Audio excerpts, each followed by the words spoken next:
Good afternoon to everyone. ఈరోజు మనం 70:30 case గురించి మాట్లాడుకుందాం. దాని గురించి ప్రత్యేకంగా వివరించాల్సిన అవసరం ఏమీ లేదు.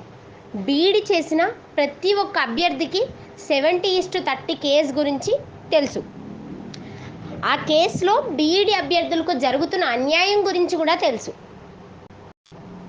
100 పోస్టులు ఉంటే అందులో 70 పోస్టులు ప్రమోషన్ల ద్వారా వెళ్తున్నాయి.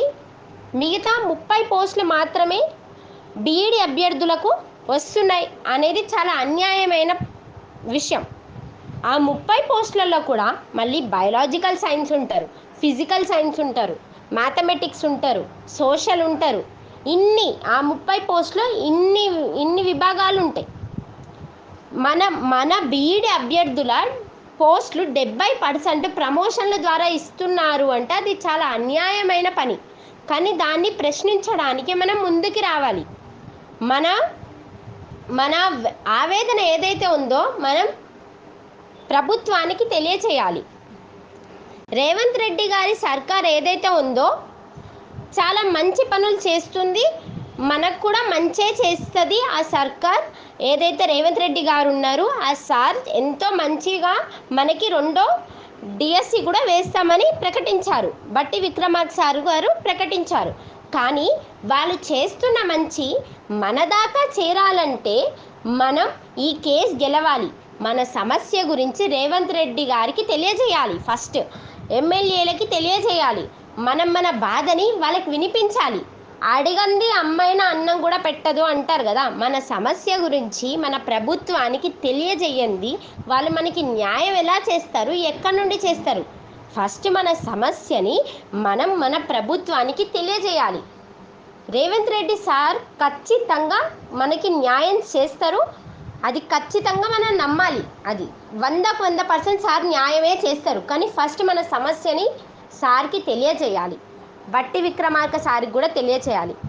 మనం బీఈడీ చేసాం, ఎందుకండి బీఈడీ చేసి బీఈడీ చేసి పోస్టులు లేకుండానా? ఇవాళ ఆదిలాబాద్ డిస్టిక్ వాళ్ళ లిస్ట్ వచ్చింది కదా, ఒక్కొక్కటి 2 పోస్టులు, 3 పోస్టులు, 5 పోస్టులు. ఆ పోస్టులతో ఎంత ఫైట్ చేసినా మనకి జాబ్ వస్తుందా? రాదు. ఎంతమంది మన ఒక్కల మీద మన కుటుంబం మొత్తం ఆధారపడి ఉంటుంది. మనకి ఎన్ని అప్పులు చేసి సొప్పులు చేసి మనల్ని చదివిస్తారు మన పేరెంట్స్. ఎందుకు? మనం ఏదో సాధిస్తామని, అంతేగాని ఇలా చేతులు ముడుచుకొని కూర్చుంటామని కాదు. మనం సాధించాలి. మన సమస్యను మనం కాకపోతే ఎవరు పోరాడలేరు. మన సమస్యను మనమే వినిపించాలి ప్రభుత్వానికి. అలాగనే మన సమస్యను ఇప్పుడు కాకపోతే మనం ఎప్పటికీ పరిష్కరించుకోలేము. ప్లీజ్ దయచేసి ప్రతి ఒక్కరూ ఈ మాటని గుర్తుపెట్టుకోండి. మనకి తగిన సమయం ఉంది. మన గవర్నమెంట్కి మన సమస్యను తెలియజేసుకోవాలి. అసలు ఇది మన సమస్య అని ఫస్ట్ వాళ్ళకి తెలియజేయాలి. ఇప్పుడు తెలుగులో ఒక స్టోరీ ఉంటుంది, చలిచీమలు అన్నీ కలిసి పాముని చంపుతాయనే ఒక స్టోరీ ఉంటుంది కదా. అదేంటి? ఇప్పుడు అంత పెద్ద పాముని మేము చంపగలమా అని అనుకోనుంటే, ఆ చీమలు అనుకోనుంటే అది చేయగలిగేవా? అవన్నీ కలిసి ఆ పాముని చంపుతాయి. అలా మన బీఈడీ అభ్యర్థులం ఒక్కరం ఒక చిన్న చీమ అవ్వచ్చు, కానీ అందరం కలిస్తే ఈ సమస్య ఎంత పెద్ద పామైనా అది చాలా సింపుల్గా మనం చేయగలుగుతాం. అది ప్రతి ఒక్కరు ప్లీజ్ దయచేసి గుర్తుపెట్టుకొని మన అందరం కలిసి రోజు మాత్రమే ఈ సమస్యని మనం పరిష్కరించుకోలేస్తాము. దయచేసి దీన్ని మీరందరూ అర్థం చేసుకోవాలి. ప్రతి ఒక్క మన కుటుంబాలు మన మీద ఆధారపడి ఉన్నాయి. మనం ఏదో సాధించాలి. మనం ఏదో ఒకటి సాధించాలి. బతికున్న తర్వాత మనం సాధించాలంటే మనకి పోస్టులే లేనిది మనం ఏం సాధిస్తాం, ఎక్కడి నుండి సాధిస్తాం? ఫస్ట్ మనం కేసు గెలిచి మనం ఇది సాధించాలి. ఆ తర్వాత మనం జాబ్ని సాధించాలి. దయచేసి ప్రతి ఒక్కరు గుర్తుపెట్టుకోండి. మనం ఈ సమస్య గురించి మాట్లాడాలి. ప్రతి ఒక్క జిల్లాలో రిప్రజెంటేషన్స్ ఇవ్వండి. రేవంత్ రెడ్డి గారి సర్కార్ ఏదైతే ఉందో ఆ సర్కార్ మనకి మంచే చేస్తుంది. కాబట్టి ఫస్ట్ మన సమస్యని ప్రభుత్వానికి వినిపిద్దాం. మనం ఆ తర్వాతకి కూడా ప్రభుత్వం వినకపోతే అప్పుడు మనం కోర్టులో కేసు వేద్దాం, గెలుద్దాం. వేరే రాష్ట్రాలు ఏదైతే ఉన్నాయో 50-50 ఇస్తున్నారు. 50% డైరెక్ట్గా రిక్రూట్మెంట్ చేస్తున్నారు, 50% ప్రమోషన్ల ద్వారా ఇస్తున్నారు. ఇంకా కొన్ని స్టేట్స్లో చూసుకుంటే 70% పోస్టులు డైరెక్ట్గా ఇస్తున్నారు, 30% ప్రమోషన్స్ ద్వారా ఇస్తున్నారు. పక్క రాష్ట్రాల్లో సాధ్యమైంది ఈ రాష్ట్రంలో ఎందుకు సాధ్యం కాదు?